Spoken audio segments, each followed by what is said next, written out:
In this video, I'm going to show you how to set up direct deposit on Cash App. Now, the first thing you need to do is you need to make sure that you do have a Cash App card. And if you do not have one, then all you want to do is you want to go to the bottom menu and then select on the wallet icon over here. Now, if you do not have a Cash App debit card, then it will give you the option to actually order one. And then you will need to input your shipping address and stuff like that. My screen is black at the moment for privacy reasons. However, you should be able to see everything. Then wait a week or two for your Cash App card to arrive in the mail. Then you want to make sure you activate that card. Once you have it activated, then you can go ahead and set up direct deposit for Cash App. So the first thing you want to do is you want to go to the money symbol over here, and then you want to scroll down, and then you should see the option that says direct deposit. All you want to do is go ahead and select on that right over here, and then go ahead and press on continue once you're ready. So my screen is black again at the moment, but that is because it is displaying my routing number and my account number for my Cash App debit card. And essentially what you need to do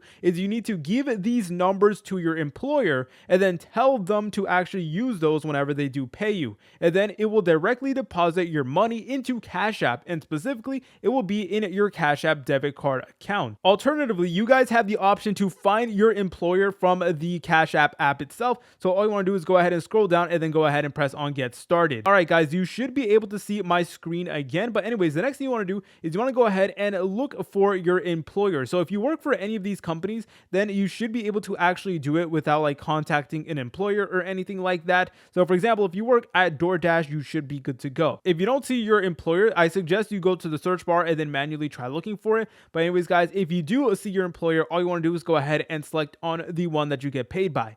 So for this example, let's go ahead and use DoorDash. And what we need to do from here is we need to use a third-party provider in order to connect your payroll account to your Cash App account. And once you guys have those two linked together, then whenever you do get paid, it should automatically go to your Cash App balance. But anyways, guys, all you want to do is you want to go ahead and press on continue. All right, then it's going to say log in, and then you guys have the option to log in with your email and password or a phone number and a one-time login code. So go ahead and select whichever one is most convenient for you. Go ahead and just press on continue. And then all you guys want to do is you want to input all of this information in. And then once you're done, you should be able to connect your payroll account and your Cash App account. So unfortunately, I don't actually work at DoorDash. So this is basically all I can do at the moment. But basically, once you get those two actually connected, you should be good to go. If you guys found this video helpful, make sure to leave a like and subscribe. I will see you in the next tutorial.